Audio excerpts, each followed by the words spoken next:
The method of separating substances of a mixture is known as winnowing. But once again. The method of separating substances of a mixture is known as winnowing. Winnowing is used to separate the heavier and lighter objects by wind or blowing the air.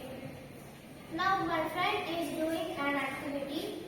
She takes fried peanuts. And she put it in a jar and she winnow it.